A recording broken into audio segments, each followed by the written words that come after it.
अभी एक बहुत ही बड़ी खबर निकल कर आ रही है टर्की से, जो कि भारत का दुश्मन भी है।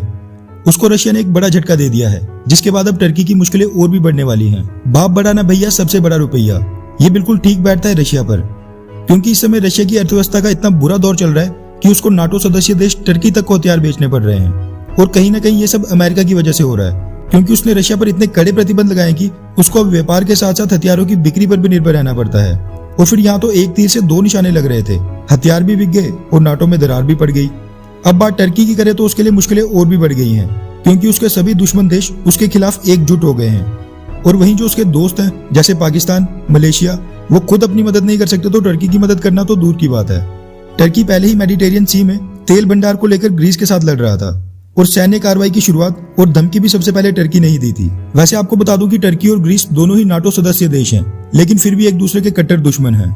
टर्की के राष्ट्रपति एर्दोगन को लगा था कि वो ग्रीस पर सैन्य कार्रवाई करके उसको चुप करा देंगे और फिर अपने सभी मुस्लिम देशों को कहेगा कि देखो मैं इतना ताकतवर हूँ, और दूसरा उसको फ्री में इतना बड़ा तेल भंडार भी मिल जाएगा। लेकिन टर्की के इरादों को झटका तब लगा जब फ्रांस ने ग्रीस को सैन्य मदद भेजी, राफेल फाइटर जेट्स और नेवल जहाजों के रूप में। उसके बाद यूएई ने भी ग्रीस की मदद के लिए अपने F-16 फाइटर जेट्स भेज दिए थे, और अब यूरोपियन यूनियन, अमेरिका और इजराइल ने भी ग्रीस का ही समर्थन किया है। अब ऐसे में सवाल उठता है कि जब टर्की और फ्रांस ग्रीस के बीच बिल्कुल युद्ध वाली स्थिति बन गई है, तो फिर टर्की ने अपना S-400 मिसाइल डिफेंस सिस्टम क्यों नहीं तैनात किया, जिसके लिए उसने अमेरिका तक से रिश्ते खराब कर दिए थे। क्योंकि इस वक्त तो टर्की के लिए S-400 मिसाइल डिफेंस सिस्टम बेहद कारगर साबित होता, इसलिए माना जा रहा था कि कुछ न कुछ तो गड़बड़ है। अब इसी से संबंधित मीडिया रिपोर्ट सामने आ रही हैं, जिनके मुताबिक रशिया ने टर्की को जो S-400 मिसाइल डिफेंस सिस्टम बेचा है वो डिफेक्टेड है, यानी कि खराब है।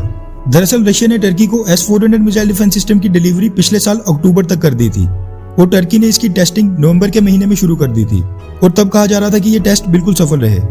पिछले साल अक्टूबर से इस साल सितंबर तक, मतलब एक साल पूरा होने वाला है, लेकिन टर्की ने इनको आज तक डिप्लॉय नहीं किया, जबकि ग्रीस और फ्रांस युद्ध के लिए उसके दरवाजे पर खड़े हैं। इसलिए अब ये मीडिया रिपोर्ट्स क्लेम कर रही हैं कि टर्की के S-400 मिसाइल डिफेंस सिस्टम में कुछ खराबी आ गई है, जो कि टर्की के इंजीनियर से ठीक नहीं हो रही, और टर्की रशियन एक्सपर्ट्स को इसको ठीक करने के लिए बुलाना नहीं चाहता, क्योंकि उसको डर है कि रशिया को S-400 मिसाइल डिफेंस सिस्टम की कॉन्फ़िगरेशन का पता चल जाएगा। ऐसे में टर्की अब चारों तरफ से फंस चुका है, क्योंकि इस मुश्किल की घड़ी में उसका सबसे बड़ा हथियार ही नहीं चल पा रहा, जिसके दम पर उसने फ्रांस और ग्रीस से टक्कर ली थी। वहीं रशिया की बात करें, अगर रशिया ने यह जानबूझकर किया है तो फिर रशिया एक कदम आगे निकला, क्योंकि अब टर्की को मजबूरन रशिया के इंजीनियर्स को बुलाना ही पड़ेगा, और फिर रशिया को टर्की के S-400 मिसाइल डिफेंस सिस्टम की कॉन्फ़िगरेशन का भी पता चल जाएगा। टर्की हमेशा भारत के खिलाफ जाकर हर बार पाकिस्तान को सपोर्ट करता है। ऐसे में आपको क्या लगता है कि हमें फ्रांस की तरह टर्की के खिलाफ जाकर ग्रीस की मदद करनी चाहिए या नहीं? नीचे कमेंट करके अपनी राय जरूर बताएं।